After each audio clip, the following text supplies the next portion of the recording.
importante a este tema. Entonces vamos a dejar un poquito los ejercicios de esta parte de tensión para el siguiente jueves presencial. Me interesa mucho que veamos la teoría, que ustedes se familiaricen con los conceptos, que describamos todos aquellos parámetros que se involucran en el diseño de un elemento y que particularmente empiecen a no traducir, sino a interpretar la norma. Que ustedes sean capaces de que cada parámetro que viene en las ecuaciones que ustedes resumieron, sean capaces de distinguir de dónde, qué es, de dónde viene. Muchas veces las ecuaciones pues están presentes, pero a medida que vamos avanzando en cada tipo de esfuerzo se van complicando más. Entonces es importante que ustedes sepan identificar de qué parámetros están hablando. Y eso es realmente lo importante. Una vez que sabemos qué parámetros se involucran en cada ecuación, pues ya es muy fácil aplicar la norma y diseñar un elemento. Entonces, vamos a ver la parte de ejemplos prácticos de forma presencial para que así ustedes puedan resolver cualquier duda que nos pueda surgir en alguno de nuestros temas. Vamos a tratar de que la parte teórica la veamos en virtual y la parte práctica la veamos en presencial con la finalidad de que cualquier duda que quede pues la podamos resolver. Y así ya yo también estoy segura de que estamos en el mismo canal, chicos. Bueno, recordamos que cuando nosotros hablamos de elementos que trabajan a tensión, los vamos a clasificar en 3 principales grupos. Los primeros de los que hablamos fueron de los cables. Entre ellos, pues ya sabemos que vamos a tener una sección transversal circular formada por diferentes hilos que están enredados entre sí, y si alrededor de ese núcleo, de un núcleo de hilos, enredamos o de manera helicoidal hacemos un torcido de nuevos cables, pues vamos a formar un torón. Ese es el primer elemento que nosotros consideramos que está trabajando a tensión. Y también tenemos barras que pueden ser planas, que pueden ser redondas o pueden ser cuadradas. Y estas sabemos que pues normalmente las vamos a utilizar en secciones a las que les queremos dar una restricción lateral por el área de exposición que tienen principalmente al viento. Las podemos encontrar tanto en cubiertas como en muros que están formados también por láminas. Y finalmente tenemos a las secciones laminadas, que son las que ya tenemos venidas de catálogo, las que ya vienen de un proveedor, pues ya nos va a indicar qué perfiles tienen, la nomenclatura con la cual vamos a trabajar para identificar cada perfil. Y aquí lo que les decía, pues ya es importante que ustedes vayan revisando los manuales, principalmente el manual IMCA, que es al que vamos a hacer referencia para poder hacer cada diseño de nuestros elementos.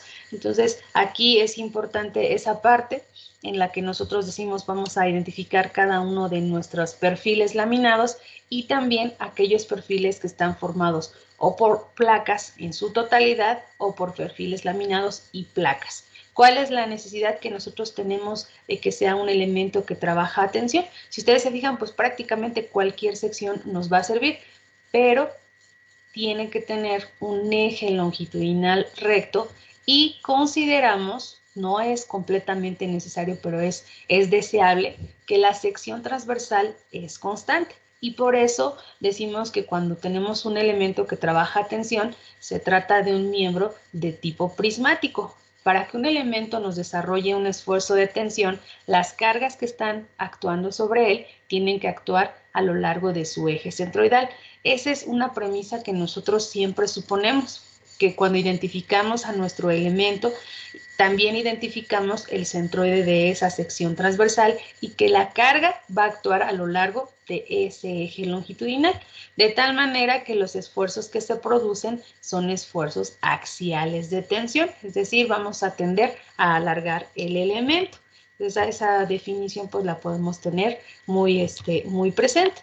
También dijimos que prácticamente para recibir el esfuerzo de tensión, cualquier sección transversal es factible para ser utilizada en un elemento estructural que trabaja a tensión. Y recordamos algunas de sus características. Bueno, esta parte pues nos faltó complementar en la clase pasada. la cual nosotros platicamos de las características que tenemos aquí en nuestros elementos. Vamos a destacar dos características muy importantes. La primera es que cuando tenemos un elemento estructural que trabaja a tensión, pues podemos decir que ese elemento es el elemento que trabaja de una forma más eficiente y por lo tanto se vuelve muy simple desde diseñarlo. Su diseño es el más fácil porque sabemos que el acero estructural por naturaleza resiste muy bien el esfuerzo a tensión, entonces diseñarlo pues resulta sumamente sencillo. Y la segunda es que nosotros cuando consideramos la aplicación de la carga o de la fuerza a lo largo del eje del elemento, consideramos que el esfuerzo que se está desarrollando en nuestra sección transversal y a lo largo del eje del elemento es constante en todo el material. Recuerden que lo primero que suponemos es que se tiene una sección transversal constante en toda su longitud. Entonces, implica que el esfuerzo que nosotros tenemos generado en cualquier corte donde tengamos la longitud de nuestro elemento, se trata de un esfuerzo de tipo constante, de tipo uniforme. Entonces, donde yo lo corte voy a tener un esfuerzo de tensión uniforme, de tal manera que eso hace que nosotros no tengamos generado ningún otro tipo de esfuerzo. Entonces, aquí en un elemento que trabaja a tensión, no vamos a tener alguna posibilidad de que nuestro elemento presente ni flexión, ni cortante, ni torsión. Entonces, aquí como ustedes pueden observar, solamente vamos a diseñar nuestro elemento bajo un solo esfuerzo.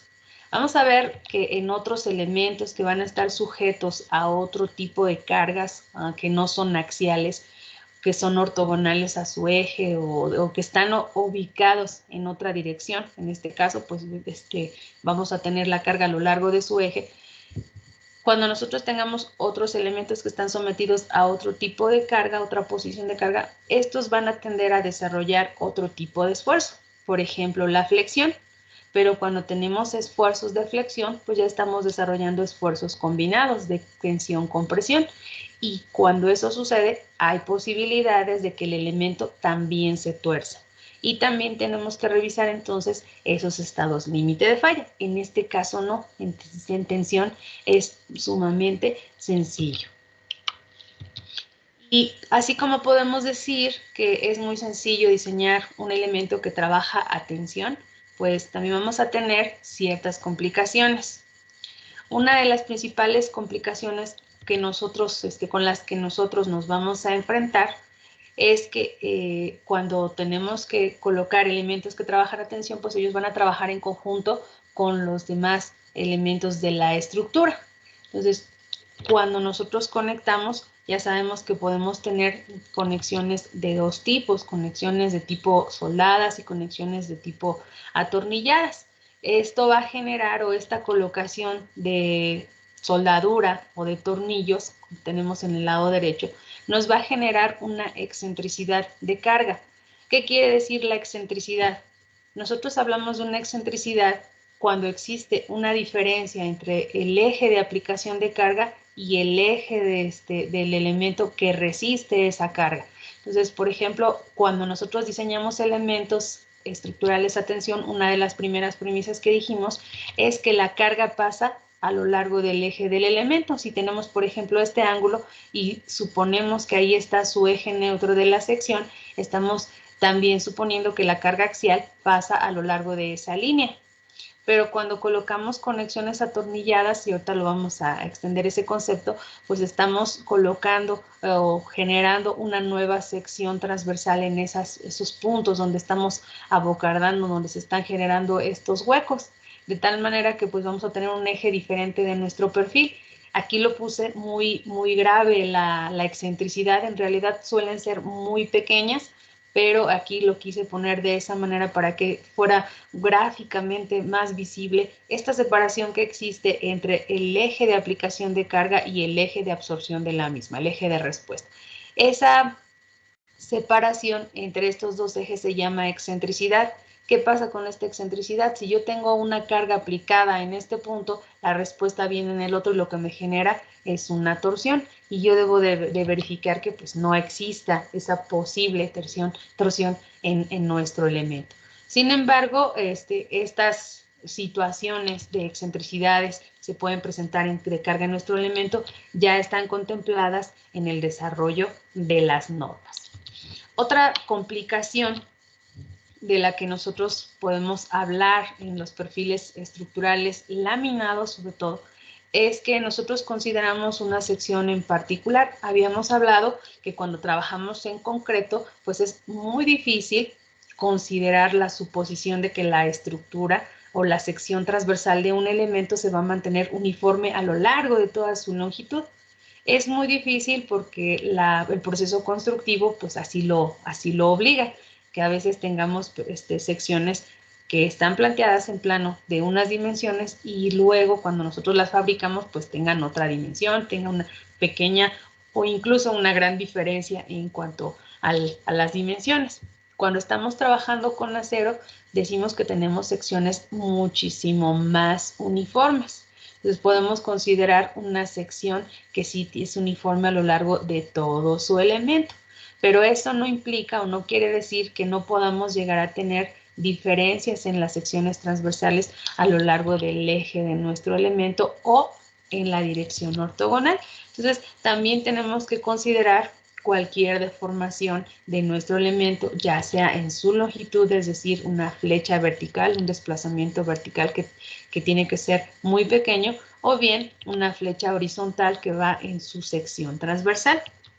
Recordamos aquí que cuando nosotros trabajamos en acero, los errores o las tolerancias que podemos admitir son al milímetro. Entonces, cuando se recibe el material en obra, se tiene que verificar que cumpla con flechas mínimas y flechas máximas. Todo el material por la longitud que tiene, acuérdense que también el acero tiene una gran capacidad de deformación.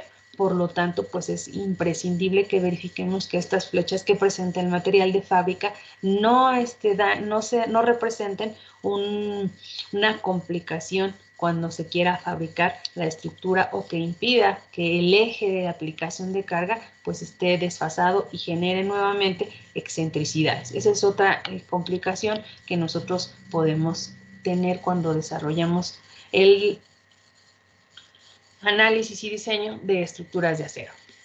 Otra posible complicación que nosotros podemos llegar a tener en la fabricación de elementos que trabajan a tensión son los posibles esfuerzos residuales que se tienen provenientes del proceso de fabricación cuando se tiene un enfriamiento de los perfiles.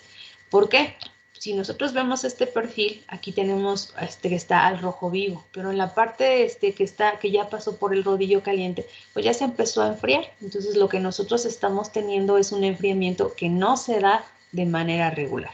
Vamos a entender a qué nos referimos con estos esfuerzos residuales. Aquí lo vemos de manera gráfica, analítica, y aquí cuando estamos haciendo el proceso de fabricación de nuestros elementos laminados. Decíamos que se llama laminado porque, como ustedes ven aquí, pues tiene que pasar por un proceso en el cual se están haciendo laminitas para poder hacer las secciones transversales que nosotros conocemos. Cuando nosotros hablamos de esfuerzos residuales, pues nos referimos a aquellos esfuerzos que se quedan en un material sólido. Se quedan después de un proceso determinado. En este caso, pues el proceso que consideramos origina esos esfuerzos residuales es el proceso de enfriamiento que se da durante el proceso de fabricación.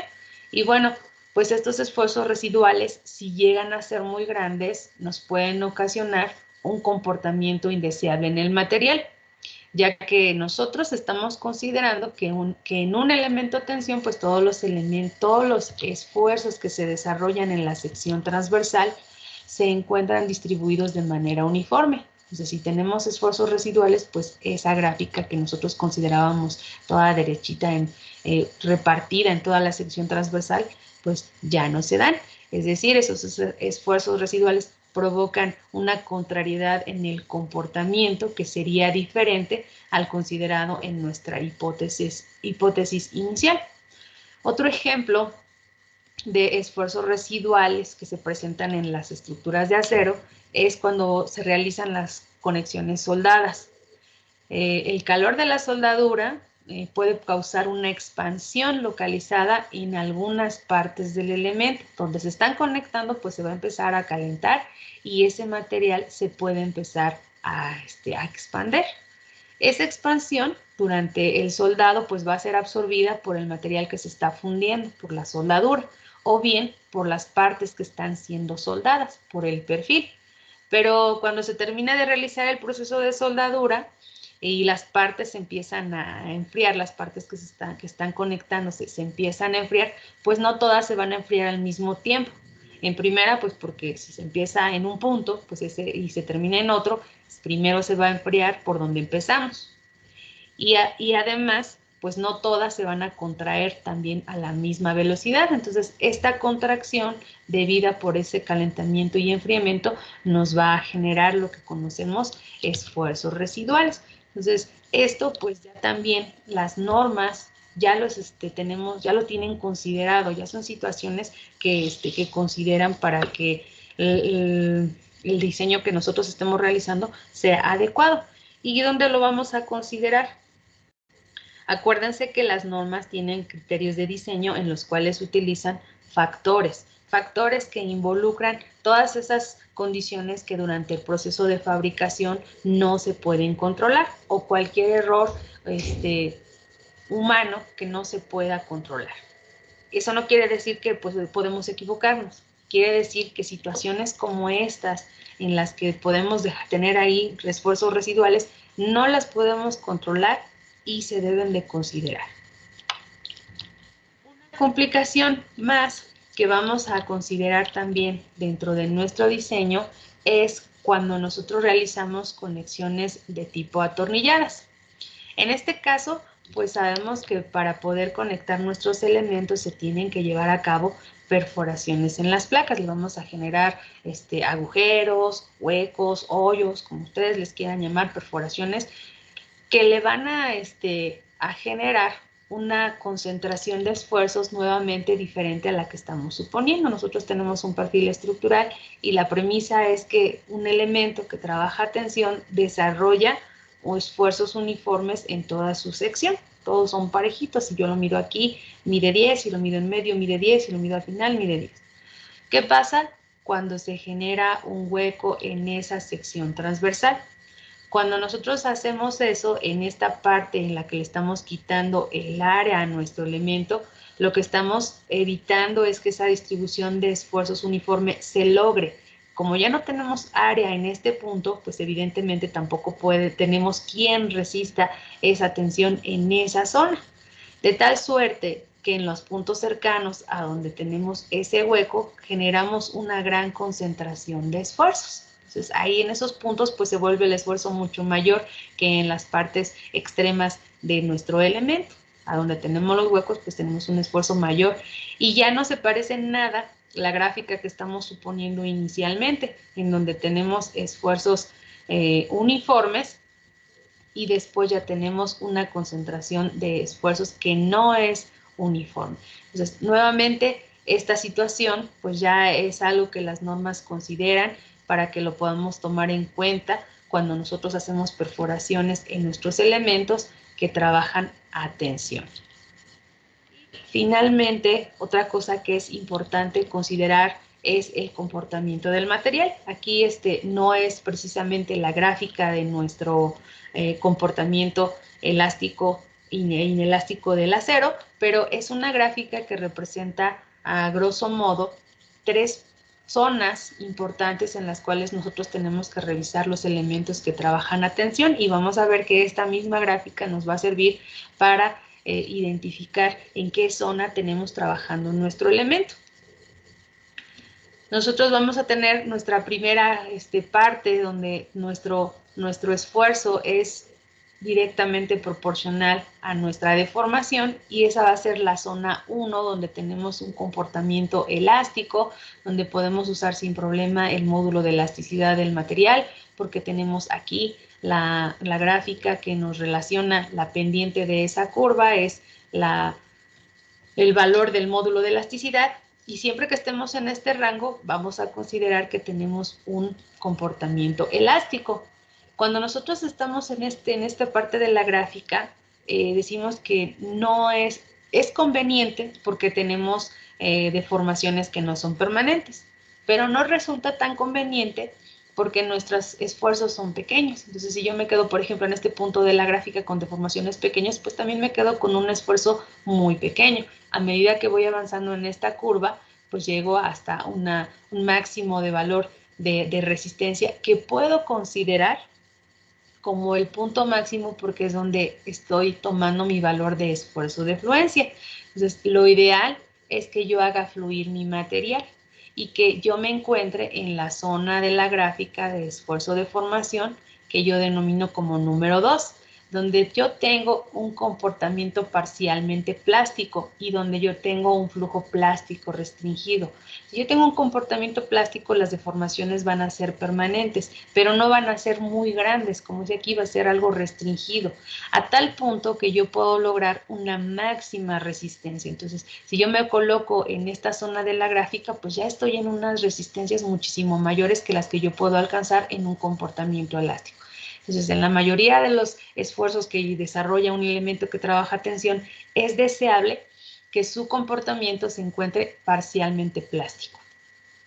Y por último, pues voy a estar en la parte número 3 de mi gráfica, en la que pues sería deseable que alcanzara su esfuerzo máximo, pero ya sé que para que eso ocurra, también voy a tener unas deformaciones, como dice aquí, ilimitadas, ¿ya? Y ya no puedo controlar las deformaciones. Entonces, es deseable que cuando yo trabaje con elementos de acero, en la curva esfuerzo de formación, me localice en la zona 2, donde yo tengo un comportamiento parcialmente plástico, con la finalidad de alcanzar un máximo de resistencia y tener deformaciones que aún pueda controlar. Entonces, esos son los antecedentes que nosotros tenemos para trabajar elementos a tensión. Y ahora, pues vamos a pasar con la norma. Aquí me hicieron indicaciones de que no sabían hacia qué norma dirigirse o cómo se llamaba o qué hacer. Entonces, con la finalidad de que ustedes tengan completamente la información clara, concisa y no exista duda de que con qué estamos trabajando y qué es lo que les pedí, es que aquí les estoy poniendo la norma que les solicité, de la cual extrajeran la parte de diseño de estructuras de acero, de elementos de acero, e hicieran el resumen. Ustedes pueden encontrar estas dos normas en internet sin problema y las pueden descargar.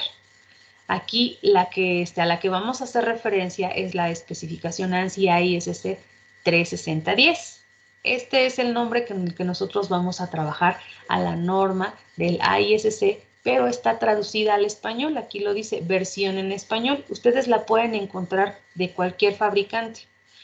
La mayoría de los productores de acero hacen referencia a esta norma. Los productores de AMSA, de acero, Aceros Monterrey y otros utilizan esta norma, entonces ustedes la pueden descargar sin problema.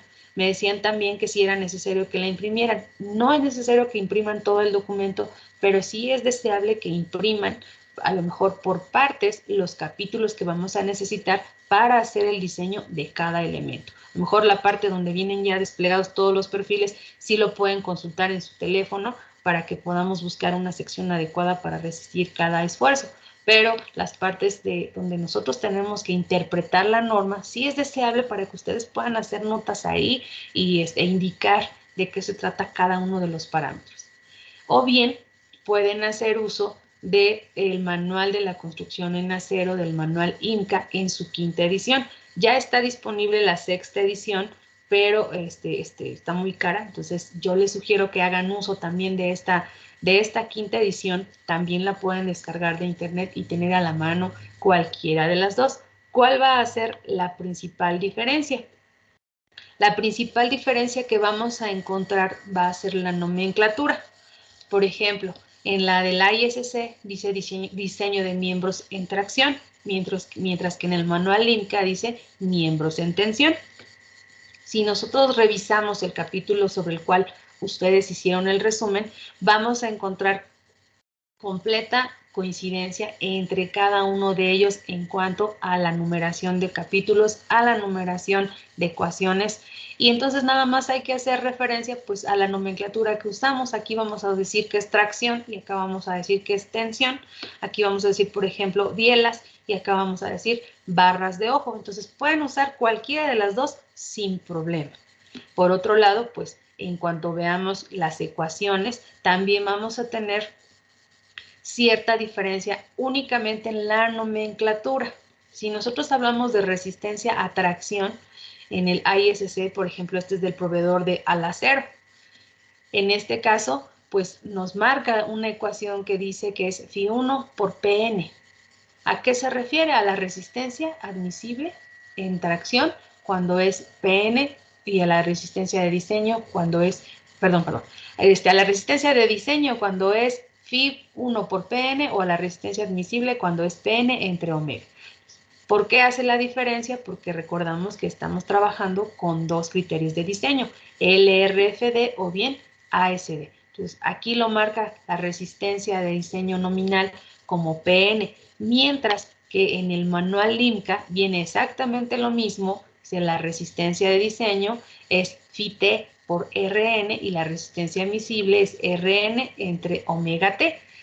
Pero la ecuación y los valores son exactamente iguales. Phi para el diseño por factores de carga y resistencia es 0.9, como en el LRFD es 0.9 y omega es 1.67 en ambas normas. Entonces ustedes, aquí lo único que quiero es que ustedes identifiquen cada uno de esos parámetros. Sea Rn o Pn, estamos hablando de una resistencia nominal. Y vamos a aplicar los dos criterios para revisar cada uno de los estados límite que se pueden presentar en cada esfuerzo. Entonces, indistintamente, nosotros vamos a decir LRFD, DFCR. Indistintamente vamos a decir ASD o DRP. Y ustedes tienen que tener claro que estamos hablando únicamente de nomenclatura. La aplicación de la norma es exactamente la misma. Y aquí les quería decir que nosotros, pues, para aplicar la normatividad en cuanto a elementos a tensión, no únicamente tenemos que hacer referencia al capítulo D, que fue del que ustedes hicieron resumen. Vamos a ver que una de las condiciones o características que nos van a dar resistencia a cualquier elemento es su forma, su área. De tal manera que en elementos a tensión viene en el capítulo B cómo vamos a calcular el área total y el área neta de esos elementos. De tal suerte que ese capítulo pues también nos va a servir para el diseño de elementos a tensión. Vamos a explicar una situación que se presenta en elementos a tensión que se llama bloque de cortante y viene explicado en el capítulo J. Y finalmente las ayudas de diseño que vienen en la parte 5. Entonces, aunque en el capítulo D viene la parte de resistencia de miembros a tensión, vamos también a revisar qué dice la parte del capítulo B, la parte del capítulo J y la parte 5 para tener complementado toda la norma que se refiere a la aplicación, todo lo de aplicación de la norma en elementos que trabajan a tensión. Y decíamos que va a haber factores que van a influir directamente en el comportamiento de los elementos. Vamos a enfocarnos en los elementos que trabajan a tensión. El primero que nosotros podemos considerar como parámetro que nos va a dar una respuesta o un impacto en la respuesta estructural es su forma. Nosotros ya vimos que para elementos que trabajan a tensión podemos utilizar cualquier sección transversal. Podemos incluso decir, pues cualquier sección es adecuada. Sin embargo, la forma de esta sección transversal va a influir directamente en nuestra respuesta estructural e incluso en la de cualquier elemento y en la de cualquier esfuerzo. ¿Por qué? Porque la forma de la sección, la forma de nuestro elemento, está asociada con elementos que nos dan rigidez. En este caso, los elementos que nos importan cuando hablamos de su forma es el área y el momento de inercia. Entonces, por eso es tan importante determinar cuál es la forma de nuestro elemento.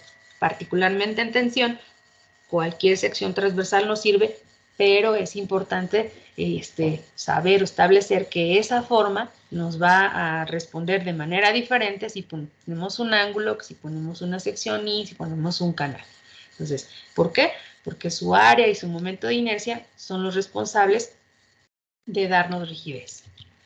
En segundo lugar, nosotros vamos a tener el tipo y las propiedades mecánicas del acero.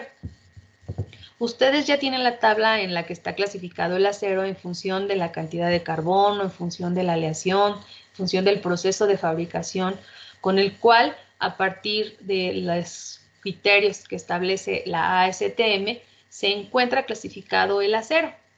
A partir de ahí, las propiedades mecánicas que nos interesan, en primer lugar, son su módulo de elasticidad. Después tenemos que identificar la resistencia a la fluencia. Y por último, la resistencia a la ruptura. Entonces aquí tenemos otros 3 parámetros. Ya tenemos en el primer punto el área, el momento de inercia, y ahora vamos con el módulo de elasticidad, Fy y Fu. Estos son los parámetros con los que nosotros vamos a trabajar en cuanto a forma y tipo de material. Por otro lado, vamos a tener, decimos, 2 tipos de conexiones, ya sean atornilladas o sean soldadas. Y hemos visto qué tan importante, hemos hecho énfasis en qué tan importante es el área de una sección transversal en la respuesta estructural. Por lo tanto, si yo realizo conexiones atornilladas, lo que voy a hacer es mermar esa área de mi sección transversal y eso va a influir directamente en la respuesta que yo tenga a tensión. Y también pues va a influir la colocación de tornillos, cómo los coloque, el número de tornillos que yo tenga en mi conexión, pues todo esto va a influir en la resistencia. Y en el caso de las conexiones soldadas, pues ya explicamos que la temperatura incide directamente para que el material pueda llegar a tener esfuerzos residuales que también pues va a ver modificada la resistencia de mi material. Entonces, sean conexiones atornilladas o sean conexiones soldadas, vamos a tener una influencia directa en la resistencia de los elementos a tensión. Y por último, aquí estamos nombrando lo que denominamos rezago por cortante, cortante diferido. Este punto lo vamos a explicar un poquito más adelante, pero esta parte pues también vamos a ver que se da únicamente en elementos que trabajan a tensión. Y estos 4 factores son los que nos van a influir en el comportamiento estructural de un elemento que trabaje a tensión. Entonces, ¿qué queremos decir cuando nosotros hablamos de cortante diferido, de rezago por cortante? Bueno, hablábamos hace un ratito de la importancia que tiene el área transversal en la respuesta estructural de un elemento. Y cuando nosotros diseñamos elementos a tensión, también ya lo pusimos muy en énfasis que una de las principales premisas es que el nivel de esfuerzos en la sección se mantiene constante en toda ella. Sin embargo, cuando realizamos estas perforaciones en las placas de conexión, no todas las partes que están conectadas a ella van a generar la misma concentración de esfuerzos. Ya vimos que si no tenemos en esos puntos área que resista la carga, pues se van a generar concentraciones de esfuerzos en los puntos donde tenemos esos huecos, en las partes donde están unidas. Y los esfuerzos en una parte del elemento se van a disminuir de tal forma que va a llegar a una parte del elemento que ni siquiera va a estar trabajando. Entonces, todo esto pues lo tenemos que considerar en los elementos que trabajan a tensión. Esa distribución no uniforme de esfuerzos que se genera cuando vamos a poner huecos y que genera una disminución en la eficiencia de la sección a tensión es lo que denominamos rezago por cortante, cortante diferido, cortante, relajación por cortante o shear lag. De cualquier manera, ustedes lo pueden encontrar definido. Para ello, les decía, esta situación en la que se generan huecos en nuestra sección transversal ya está considerada en las normas. De tal suerte que vamos a encontrar una tabla que dentro del jueves en 8, que es cuando vamos a hacer ejemplos de diseño de elementos a tensión, necesito que ustedes la lleven impresa. Esta tabla viene en el capítulo D diseño de miembros a tensión, en la que se establece a partir de las características de la conexión que nosotros vamos a realizar. Vamos a ver que vamos a tener elementos que están conectados mediante tornillos o soldadura. Y también a partir de las características del perfil que vamos a conectar, vamos a tener varios casos y en ella vamos a buscar cuál es el caso que para cada elemento se aplica y vamos a considerar este factor de cortante diferido para cada caso de conexión. Entonces esta tabla, pues como les decía, la norma ya considera la posibilidad de que tengamos conexiones de tipo atornilladas. Las normas ya contemplan estas mermas, estas disminuciones en la eficiencia de la resistencia de los elementos. Entonces, esta tabla, pues sí es importante que nosotros la tengamos impresa para que podamos hacer uso de ella. Ahora, vamos a pasar ya directamente a revisar cuáles son los estados límite de falla que se pueden presentar en un elemento que trabaja a tensión. Como les decía, pues es relativamente sencillo. Entonces, el primer modo de falla que puede presentar un elemento que trabaja a tensión es la afluencia del área total o el flujo plástico en la sección total. Hace un rato, cuando platicábamos de la curva esfuerzo-deformación, decíamos que era deseable tener deformaciones controladas. ¿Qué pasa si yo no tengo deformaciones controladas? Estoy entonces en un caso de flujo plástico, donde mi elemento tiene deformaciones muy importantes.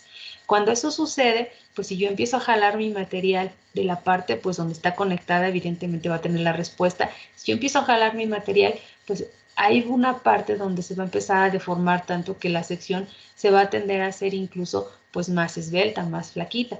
De esa parte pues puedo disminuir considerablemente el área total de mi sección, lo cual, como ya lo explicamos, el área va a tener una influencia directa en la respuesta estructural del elemento. Entonces, debo evitar eso. Ese es el primer estado límite de falla con el que yo voy a trabajar. Recordamos que tenemos que revisar estados límite de falla que están asociados a que la estructura no pierda resistencia en nuestros elementos. Entonces tenemos que garantizar que la sección transversal que yo estoy proponiendo sea adecuada para resistir esta afluencia de mi elemento. La segunda es la fractura de la sección neta. ¿Qué pasa cuando yo aplico una fuerza muy grande en esta sección transversal y no es suficiente para resistirla? Y además de ello, yo estoy colocando perforaciones en mi perfil. Cuando eso sucede, puedo generar también secciones débiles en esos puntos donde se están haciendo las perforaciones, de tal manera que puede generarse la fractura de la sección neta. No es muy común en elementos de acero, pero sí puede llegarse a dar el caso si yo no propongo una sección adecuada para que resista la carga a la cual está impuesta. Y por último, cuando se generan conexiones atornilladas, normalmente pues estas se colocan cerca de la parte inicial o final de nuestro elemento para conectarlo con otras partes de la estructura. De tal manera que también genero una trayectoria de falla que me puede generar lo que denominamos un bloque de cortante. Es decir, un punto, una sección en donde esta parte de que está conectada se queda en la estructura y la otra del perfil se desprende de ella. Entonces, ese es el tercer estado límite de falla que yo debo revisar. Entonces, voy a evitar a toda costa que mi elemento se plastifique. Aquí está incluso representado de manera gráfica más gruesa cómo es que se presenta esa plastificación del elemento en la sección donde tenemos una deformación importante. La sección transversal pues ya se vio disminuida de manera drástica, ya tenemos aquí una situación de gravedad importante. Debemos evitar que si esa sección ya se volvió débil, se llegue a romper. Entonces, eso es la fractura en el área neta. Y finalmente, debemos evitar que a partir de la colocación de las condiciones de nuestra conexión, pues se genere un bloque de cortante. Aquí se ve de una forma más sencilla cómo es que tenemos esta conexión en la que tenemos estos tornillos y podemos imaginar que si estamos conectando nuestro elemento en esta zona, a la estructura, pues se puede quedar unida esa parte a la estructura y el elemento desprenderse, generando así un bloquecito que se va a quedar unido a la estructura y lo demás se va a ir. Entonces, eso es lo que nosotros denominamos bloque de cortante, en el cual también tenemos que revisar el aplastamiento en los agujeros. ¿Cómo se presenta el esfuerzo de aplastamiento? El esfuerzo de aplastamiento recordamos que se genera cuando tenemos la unión el contacto de dos elementos estructurales. Aquí tenemos los elementos estructurales de que se están uniendo y también tenemos los tornillos que también son elementos estructurales. Entonces ellos pues van a generar un aplastamiento. Si yo jalo este elemento para acá y se quedan aquí los tornillos van a tender a aplastarse sobre la sección transversal de mi elemento. Entonces, eso también está referido en las normas para poder llevarse a cabo esta revisión. Entonces, como ven, son 3 estados límite que tenemos que revisar en tensión. Y ustedes ya hicieron el resumen de la norma y vamos a explicar cómo influye cada uno de estos parámetros y cómo vamos a calcularlo para poder hacer la aplicación de la misma. Vamos a empezar con la resistencia a fluencia del acero. Y aquí obtener esta resistencia es bien fácil. Esta ecuación, ya les decía, podemos tener P o podemos tener R y es exactamente lo mismo. Entonces aquí ya estamos teniendo la resistencia nominal. Ojo, voy a hacer referencia única y exclusivamente al diseño por factores de carga y resistencia. Y ustedes, cuando hagamos ejercicios, van a hacer la aplicación de la norma en la parte de esfuerzos admisibles. Entonces, todo lo que vamos a ver siempre nosotros va a ser por LRFD y ustedes van a hacer lo correspondiente a ASD. Pero es exactamente lo mismo. Si yo le quito aquí el phi a mi ecuación, lo que estoy obteniendo es únicamente Rn. Y para poder aplicar ASD, únicamente divido entre omega. Entonces, es sumamente sencillo. Por eso únicamente vamos a ver todo con LRFD. Entonces, ya aquí tenemos la resistencia nominal factorizada. La resistencia nominal factorizada, pues obviamente es el factor para tensión, para el estado límite de fluencia, por el esfuerzo de fluencia por AG. Esta AG yo la puedo ver como el área global de mi sección transversal. FY, el esfuerzo de fluencia del acero, que ya dijimos va a depender del tipo de material. Y phi es el coeficiente de reducción, que en este caso es 0.9. Nosotros en nuestra gráfica encontramos un punto de fluencia y un punto de fractura. Y en la tabla de la ASTM ya tenemos esos valores de fluencia para cada tipo de material. Entonces ya tendríamos en nuestra ecuación cuánto vale phi, porque es de la norma, cuánto vale FY, porque vamos una de dos. O nos van a indicar qué tipo de material vamos a usar o nosotros lo vamos a proponer. En cualquiera de los dos casos nosotros tenemos la fortuna de contar con el valor de FY. Pero nos falta el valor de AG. ¿Quién es AG? AG es el área global o el área total de la sección transversal de un miembro. Nosotros damos por hecho que a lo largo de todo el elemento la sección transversal se mantiene constante. De tal manera que si yo tengo un perfil estructural o una placa, por ejemplo, pues nada más veo cuál es la sección transversal que le corresponde y en este caso pues es un rectángulo. Fácilmente con el ancho del rectángulo y el espesor de la placa puedo obtener el área. ¿Qué pasa si tengo un elemento que está conformado por varios perfiles? Por ejemplo, aquí está compuesto por 3 placas. Pues únicamente tengo que sumar el área de cada una de esas placas. Entonces, tener la sección transversal total de un elemento es muy sencillo. Una de dos, la calculamos de acuerdo a la geometría que tiene esta, o bien, como es más recurrente, hagamos uso de los perfiles que ya vienen laminados y nada más hacemos referencia al elemento con el que vamos a diseñar y de ahí tomamos cada uno de los parámetros que necesitamos. Y el primero de ellos es el área global AG o el área total de mi sección transversal. Entonces con eso, me regreso tantito, con eso pues ya tenemos fácilmente la resistencia nominal de nuestro elemento, así de fácil. Ya revisamos el primer estado límite. Ya calcularíamos la primera resistencia nominal factorizada.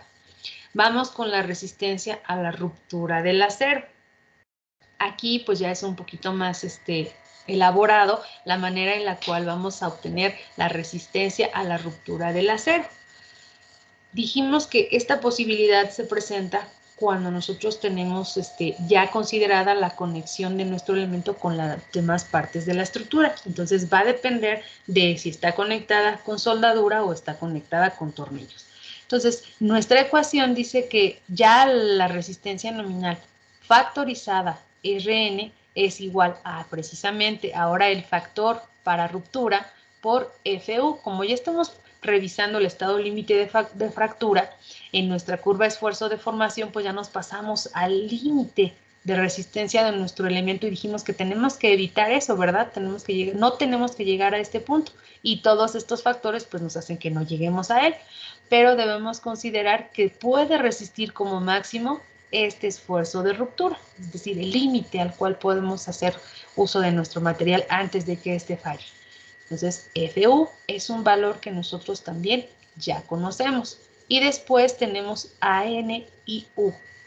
AN es el área neta de la sección transversal. Y aquí pues vamos a ver cómo la vamos a calcular. Y U, hablamos que tenemos que ver esa distribución no uniforme de esfuerzos, cómo impacta en la respuesta estructural del elemento a tensión. Esa distribución no uniforme que se genera cuando ponemos huecos o cuando calentamos el material. Este factor U es el factor de cortante diferido, que ya platicamos, lo tenemos en las tablas. Vamos a ver qué es el área neta. Esta área neta es un factor muy importante, que no nada más incide en elementos que trabajan a tensión, incide en todo tipo de elementos que se vea reducida su sección por la presencia de agujeros para conectores. Ya sea cuando colocamos tornillos o remaches, es imprescindible establecer que esa área que nosotros consideramos en un inicio era la que nos iba a resistir toda la fuerza de tensión, pues ahora ya no es la misma, ahora es más pequeñita, ahora ya está disminuida porque le estamos quitando estos huecos. Entonces, cuando hablamos de área neta, nos referimos a esa área reducida. Y nosotros la vamos a calcular, esa área neta, como el área global que ya teníamos en el estado límite anterior, menos el área de perforaciones. Y le vamos a sumar algunas inclinaciones. Vamos a ver cómo obtenemos este resultado de área neta. Entonces, AN es el área neta de nuestra sección y dijimos que corresponde al área global de mi sección más el área de las perforaciones más el área de las inclinaciones. Vamos a suponer que nosotros tenemos una conexión, un elemento que trabaja a tensión y como vemos, hacemos un corte en determinado punto en el cual el nivel de esfuerzos es completamente uniforme y tenemos toda el área para resistirlo y en ese punto tenemos toda el área tenemos una redistribución de esfuerzos uniforme. Esa es la premisa.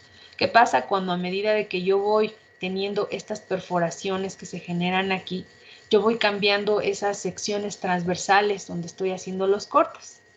Yo debo de identificar cuáles son esos cortes que se me pueden presentar en mi sección transversal llamándole trayectorias de falla.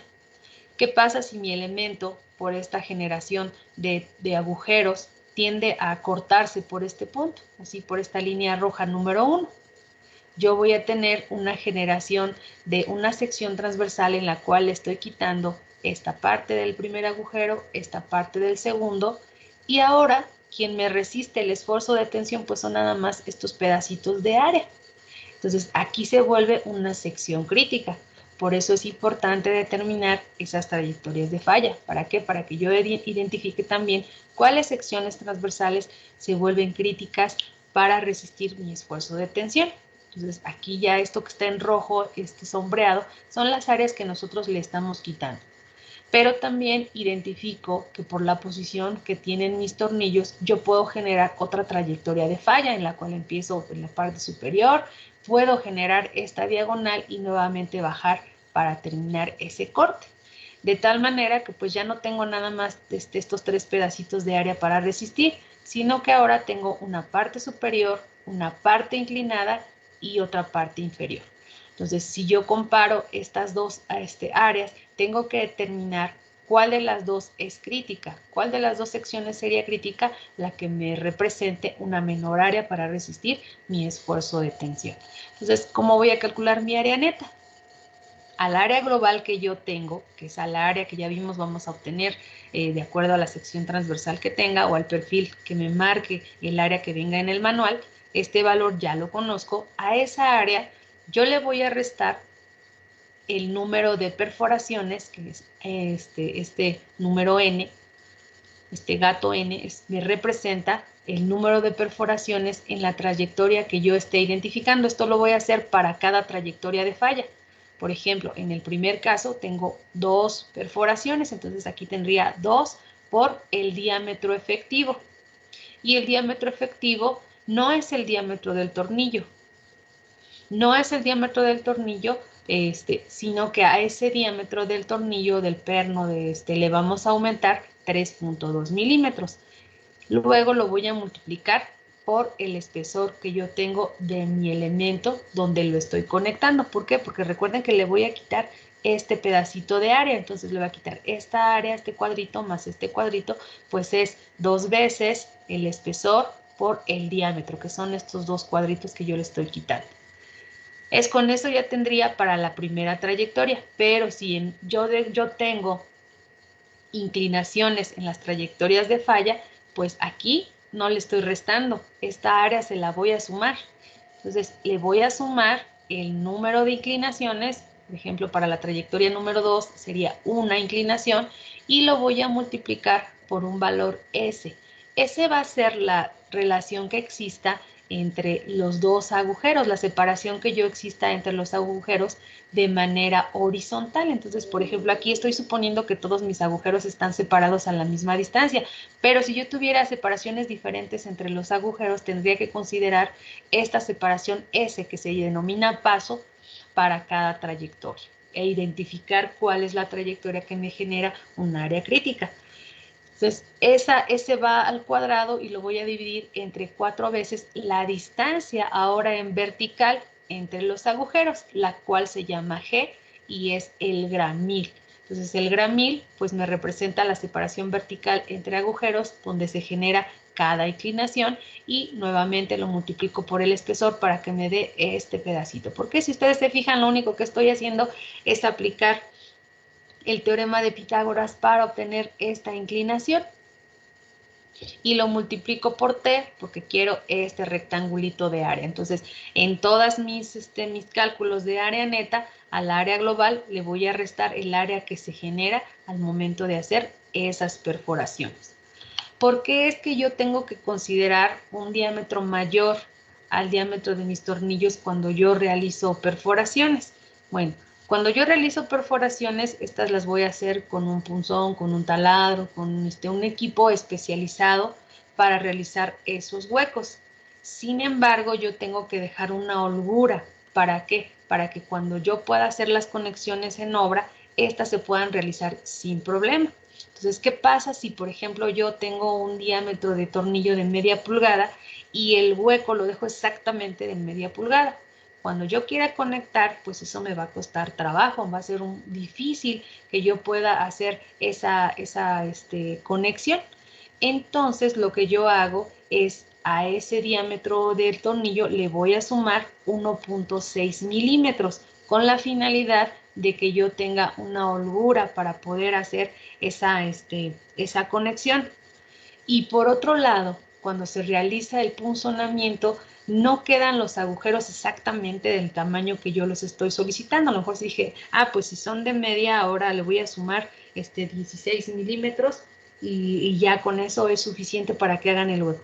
No, cuando se hace el hueco, pues puede que esa broca que está haciendo la perforación llegue a ser un poquito más grande ese hueco. Entonces, a lo mejor en la parte superior, pues sí quedó bien realizado del diámetro requerido, pero en la parte de abajo, pues se ha removido otro poco de material y ha quedado más grande mi diámetro. Entonces, a ese diámetro que yo ya le había sumado 1.6 milímetros para que tenga holgura para conectarse, le voy a sumar otros 1.6 milímetros que pueden darse por generación del proceso de fabricación de mis agujeros. Entonces, siempre que quiera calcular el diámetro efectivo de los huecos que voy a tener, al diámetro del perno le voy a sumar en total 3.2 milímetros. Los primeros para tener holgura, los primeros 1.6 y los otros para tener considerado el proceso de fabricación. Es común, de hecho, que nada más se le sumen 3 milímetros porque pues es más fácil, pero y porque los diámetros pues de los tornillos así no los permiten, pero estrictamente en la norma viene especificado cómo tenemos que considerar estos 3.2 milímetros. Para perforaciones, es lo que les decía hace un momento, para perforaciones estándar nosotros consideramos que los agujeros tienen un diámetro de 3 milímetros y nada más le aumentamos el 1/8 mayor que los tornillos. Entonces, porque es mucho más fácil sumar 3. Y como vamos en pulgadas, si nosotros lo convertimos, efectivamente le estamos sumando 3.2 milímetros. Entonces, siempre que queramos calcular el diámetro efectivo, le sumamos 3 milímetros o nos vamos a los 3 milímetros de pulgada siguientes para considerar el diámetro efectivo. Con eso, nosotros ya tenemos calculada el área neta de nuestro perfil. Ya tenemos phi, FU y el área neta. Y nos falta el factor U. ¿Qué es el factor U? El factor U nos va a considerar aquella distribución no uniforme de esfuerzos. Por lo tanto, es un castigo de la norma para tener en cuenta esta distorsión de flujo de esfuerzos entre las conexiones de nuestros elementos, ya sea cuando están conectados con tornillos o ya sea cuando estén conectados mediante soldadura. Y como lo había comentado, estos factores los vamos a buscar en nuestra tabla de factor de cortante diferido para conexiones de miembros a tensión, dependiendo del caso en el que nos encontremos, tipo de conexión y forma de nuestra sección transversal, pues vamos a aplicar cada caso. Por último, el tercer estado límite de falla con el que nosotros tenemos que revisar un elemento que trabaja a tensión es el desgarramiento en bloque. Aquí incluso pues está graficado de una manera más fácil de visualizar. Yo estoy suponiendo que este elemento está conectado a la demás parte de la estructura, pero ¿qué pasa si yo debilité tanto esta zona al momento de hacer los huecos de mi conexión que generé una parte de mi sección transversal que puede llevar a cabo una fractura? Y esta sección se quedó pegada a la conexión y lo demás pues falló. Pues yo tengo que garantizar que eso no suceda. ¿Cómo lo voy a garantizar? Pues que esta parte sea lo suficientemente fuerte para resistir los esfuerzos que se presentan en esa zona. Sin embargo, los esfuerzos que se van a presentar ya no van a ser solamente de tensión, sino que también en este punto, precisamente porque yo tengo una fuerza que sostiene a este elemento que va hacia la izquierda y una fuerza de tensión que está jalando al elemento hacia la derecha, en esta zona lo que voy a generar es un esfuerzo cortante. Una fuerza va para un lado y otra para el otro y el elemento se corta. Habíamos comentado que los elementos que están sometidos a tensión difícilmente presentan otro tipo de esfuerzo y efectivamente nada más es una zona de corte. No quiere decir que el elemento a tensión desarrolla cortante. Quiere decir que en la conexión se puede desarrollar una parte muy específica que se puede cortar. Entonces tenemos que garantizar que esto no suceda. Entonces vamos a tener que revisar en este bloque de cortante la zona de cortante junto con la zona de tensión de mi elemento. Entonces aquí lo que me va a importar identificar para poder aplicar estas normas en la parte de desgarramiento en bloque es establecer las áreas que me van a dar la respuesta ante la zona de cortante y ante la zona de tensión. Entonces vamos a calcular la zona neta a tensión y lo único que vamos a hacer va a ser el área global. Aquí me sobró aquí es el área global por el espesor menos el número de perforaciones que nosotros tengamos aquí. Aquí nada más tenemos esta diagonal que tenemos aquí, este huequito, y por eso es menos 0.5 por el diámetro efectivo por el espesor. Entonces tenemos este rectángulo y le vamos a restar este pedacito de hueco que tenemos aquí. Si nos fuéramos más arriba y tuviéramos más huecos, pues tenemos que restarle estos pedacitos que se generan aquí de área que le estamos quitando. Y el área global acortante, pues es todo este rectángulo, nada más sería la longitud de ese bloque de cortante por el espesor de mi elemento. Y si queremos el área neta acortante, pues le vamos a restar estos pedacitos de área que se generan al quitarle por los huecos. Únicamente le multiplicamos el número de huecos menos 0.5. ¿Por qué menos 0.5? Pues porque nada más es la mitad por el diámetro efectivo por el espesor. Una vez que nosotros tenemos esas áreas, pues ya nada más aplicamos la ecuación correspondiente a desgarramiento en bloque, en el cual pues tenemos la resistencia nominal es igual al factor phi por FU, que conocemos phi, conocemos FU, el área neta a tensión, aquí me sobró una T, era subíndice, perdón, el área neta a tensión, que también ya la tenemos, más el mínimo, y aquí tenemos que hacer la comparación de este mínimo, el mínimo que podemos tener por el esfuerzo relacionado al cortante en el área global a cortante y en el área neta a cortante. Entonces ya vimos cómo vamos a calcular cada una de esas dos áreas y sin problema podemos aplicar estas ecuaciones para poder terminar el diseño de mi elemento. De tal manera que nosotros podemos resumir este diseño en un pequeño procedimiento que vamos a ver que es sumamente sencillo y del cual ustedes van a desarrollar su correspondiente hoja de cálculo. ¿Para qué? Para que sea muy fácil que ustedes puedan realizar el diseño de cualquier elemento. Entonces, lo único que vamos a ver es que algunos elementos pues van a tener algunas pequeñas variaciones en cuanto al área, en cuanto al tipo de material que vamos a utilizar.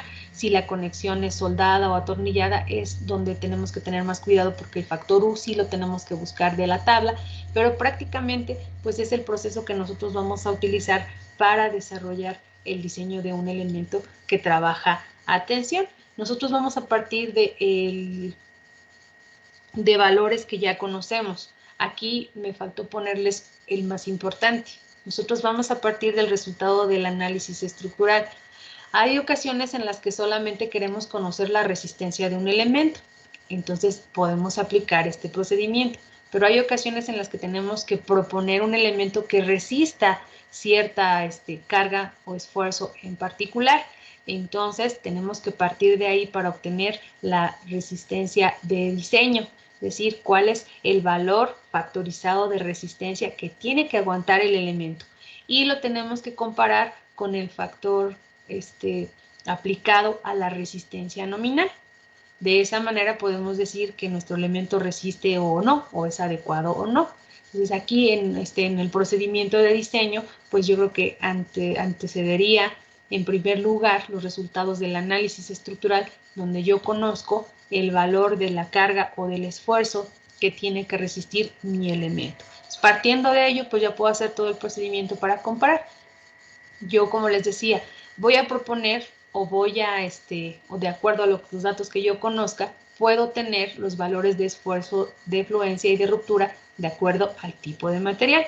Ese sería un dato que yo tengo para poder realizar mi diseño. El diámetro efectivo. Yo también voy a tener la posibilidad de conocer el diámetro de mis perforaciones a partir del diámetro de los pernos, que los diámetros de los pernos me lo van a dar o yo también lo puedo proponer. Le voy a sumar a ese diámetro del perno los 3.2 milímetros, ya explicamos por qué, y voy a tener mi diámetro efectivo. La carga axial a tensión, que es con la que voy a comparar mi esfuerzo a tensión. El área global, que lo puedo tener de catálogo o bien lo voy a calcular, y ya puedo empezar a hacer la revisión de mi elemento. La resistencia a fluencia, vimos que es muy sencillo. La resistencia a la ruptura, solamente tengo que identificar las trayectorias de falla para establecer cuál es la más crítica. Y para el cortante diferido, usar la tabla D31 de la norma y ya calculé la resistencia a ruptura. Y finalmente la resistencia, desgarramiento del bloque, identificar cómo es que se presenta el bloque de ruptura. Hay elementos en los que no se va a presentar el desgarramiento en bloque, porque por el tipo de conexión.